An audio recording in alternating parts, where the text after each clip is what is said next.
Hi everyone, it's Erin from EB Mixed Media. Today I'm going to be playing with a product that I just received from Paul Rubens Art, and these are watercolors, but they are ginormous. They are a ginormous pan of watercolors. They come in 6 colors, and I have 3 of them: Chinese red, lemon yellow, and Prussian blue. And each of these ceramic pans is the equivalent of 16 small half pans. So I'm going to start by just mixing some color, and I have a very large ceramic tray here that I'm going to use. And I think for this particular project, I'm just going to be using the blues and the greens, or the blues and the yellows, and I'll get some teals and greens out of that. I don't think I'm going to be using the reds for this one. We'll see. Maybe I will.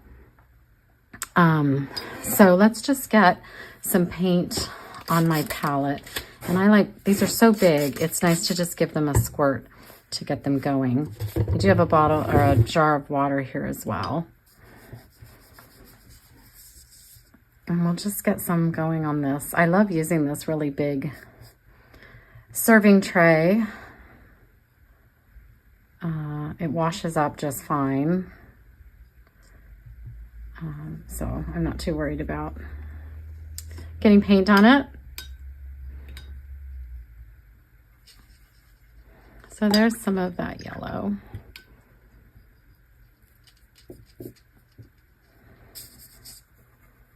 And isn't this a pretty blue color?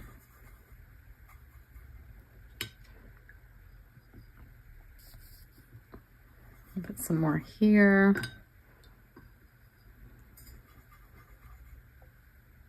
And grab a little bit more of the yellow.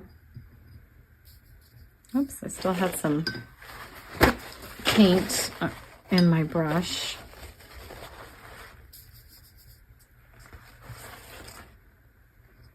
Let's add a little. Oh, that's way more than I wanted to add, so although that's not a bad color, but I was thinking more of a teal than a green.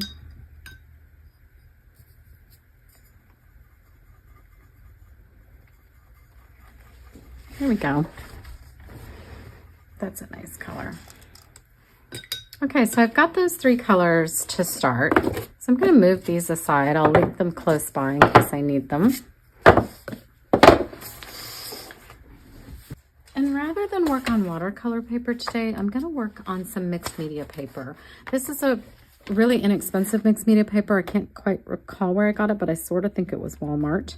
It is 11 by 14 and it is 98 pounds or 160 GSM. So that is what I'm going to use today. And back with my big brush, and I think I'm actually going to just kind of water down this paper a little so that the paint flows a little more freely. And I'm going to start with this kind of greeny teal.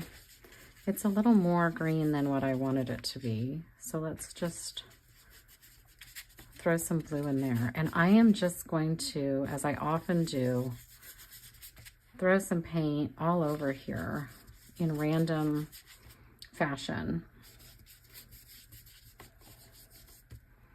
And my only criteria is to really cover the whole page.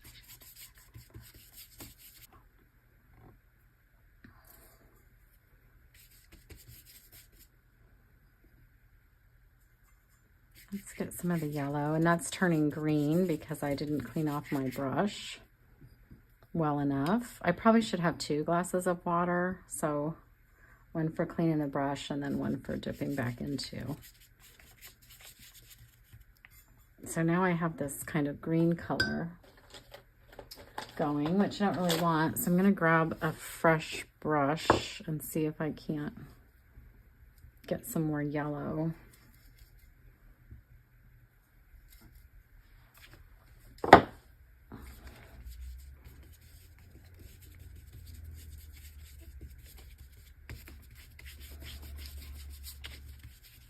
But I love sort of just mixing right on the page.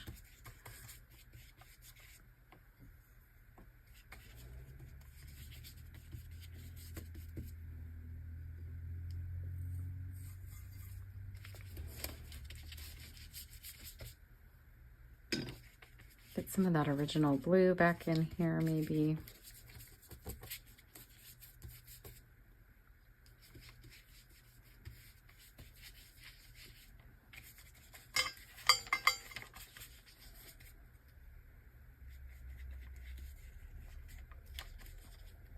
And this is going to look a little messy right now, but trust the process. It will be something when we're done.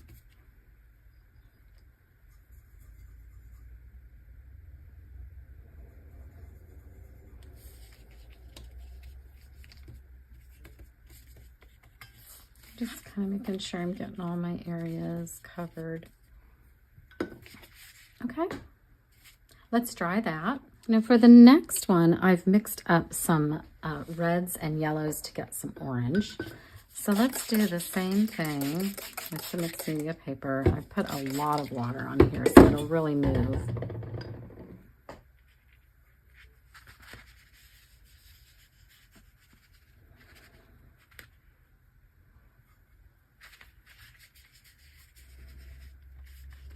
And I'm using a big brush, but the brush size doesn't matter. Or I'm using a flat brush rather.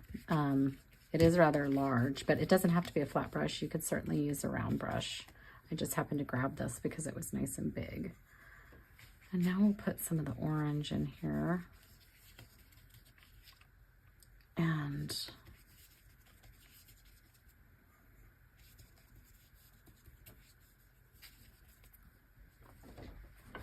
mix that together.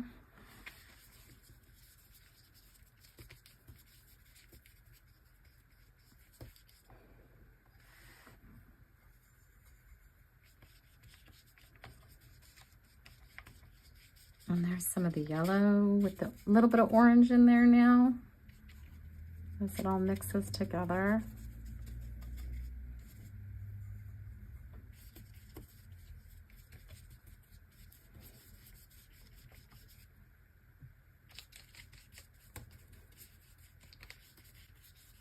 I'm wondering if I add a little of the blue to the red.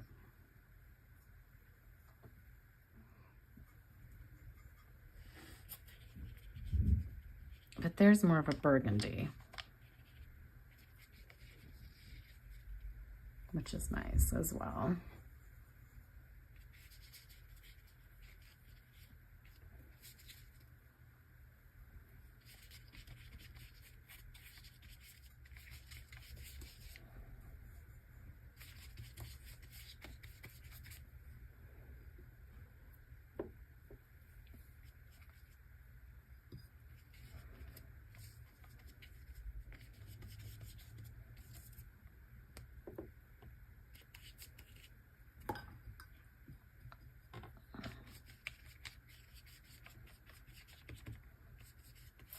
Again, you can spray this and you can let it drip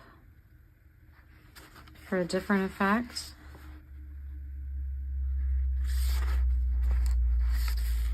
Which is pretty cool. Another fun thing to do is to blot with your paper towel.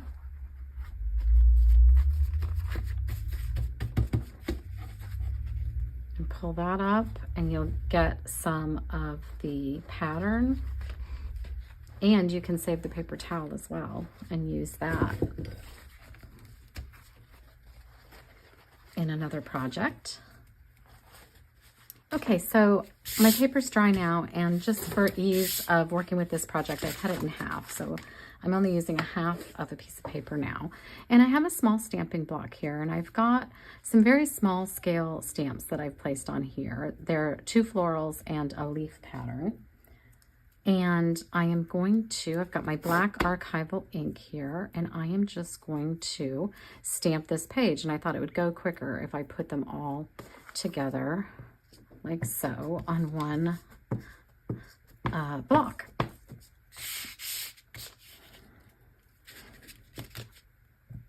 And it's okay that you can't necessarily see some of the pattern on the darker. You're going to want to turn your stamp in different directions And if you don't get a great stamp, that's okay.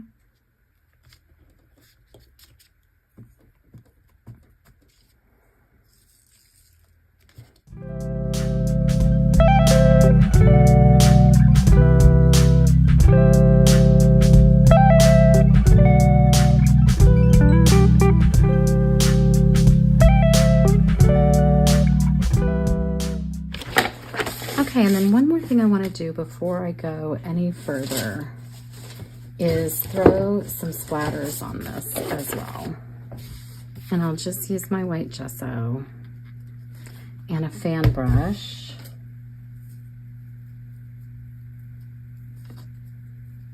Get that a little wet.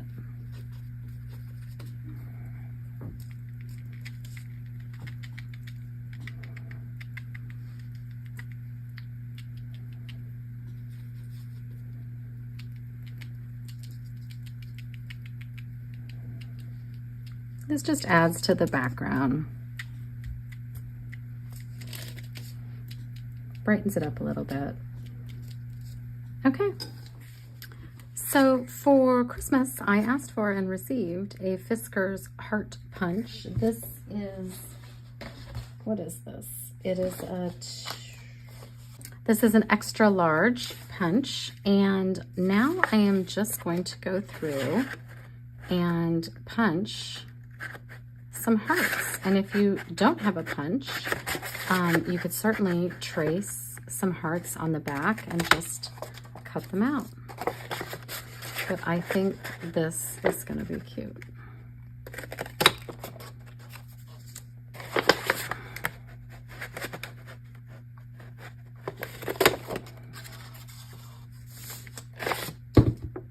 And you can even save this bit as well, because that can be just as fun to use.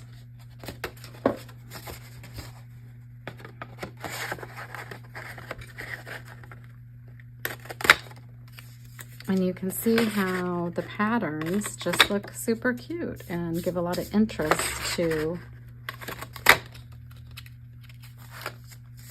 your piece.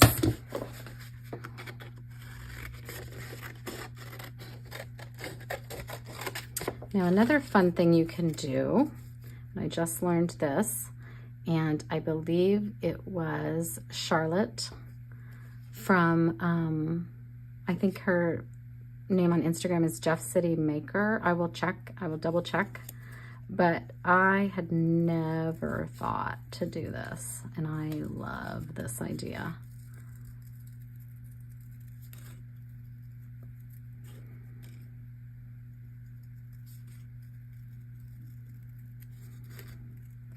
And I don't know why it never occurred to me, but how cute is that?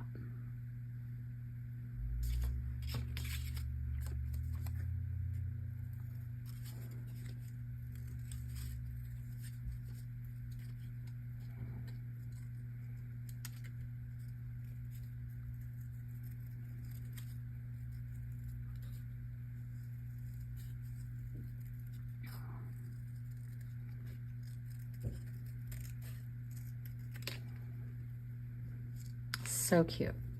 Try these.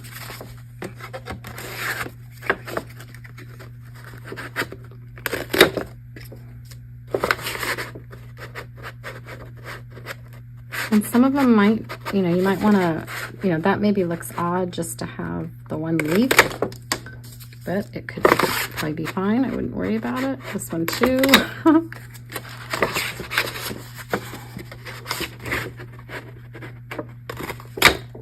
But you get great variations of color from the watercolors. Look how pretty that umbrella is there.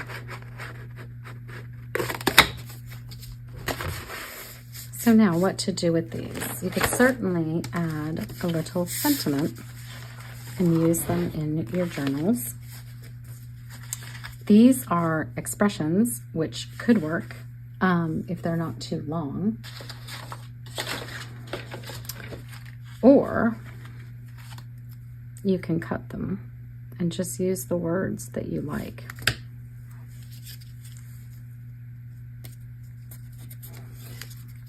like that.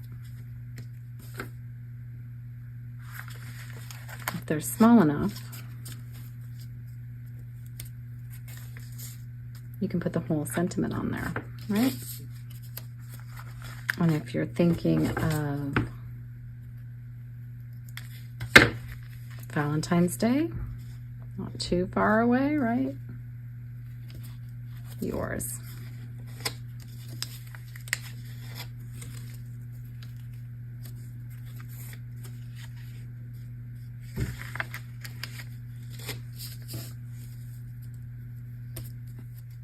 If you want to add a little more accent to this too, you could use some Distress Oxide on the edges to get rid of that white edge. And you could, if you wanted to, even distress your sentiment.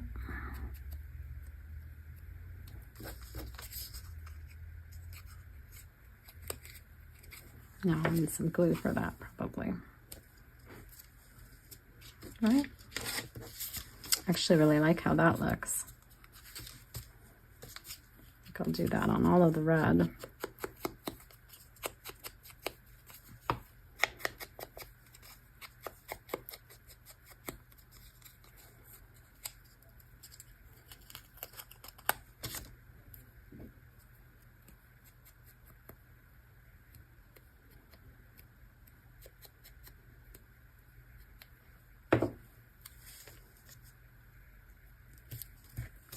And for these, we could try a dark blue.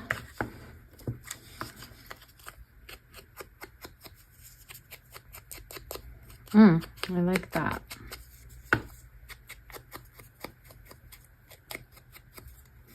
Let's try it on the sentiment as well.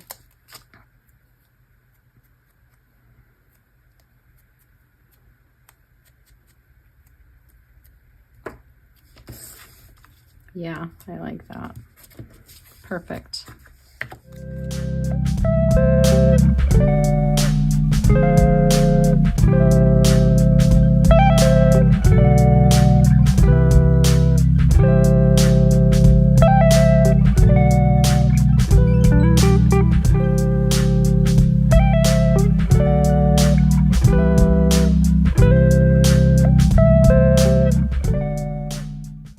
So that's it for me today. I hope you enjoyed seeing how these fabulous watercolors from Paul Rubens work. The large size of them is really so interesting, and the fact that it comes in this great ceramic container that you can reuse once you've finished the paints is another great bonus. As you can see, I was able to mix a wide variety of colors. I think I could do even more. Obviously, with these three primary colors, you can make any color at all. And then adding the stamps gives these a lot of interest and makes them really cute for use in future art projects, whether you want to put a sentiment on them, whether you want to use them on their own. They are cute. They could be used in greeting cards or in your art journals. And even the cutouts, the negative space, is also a fun thing that you could save to use in the future.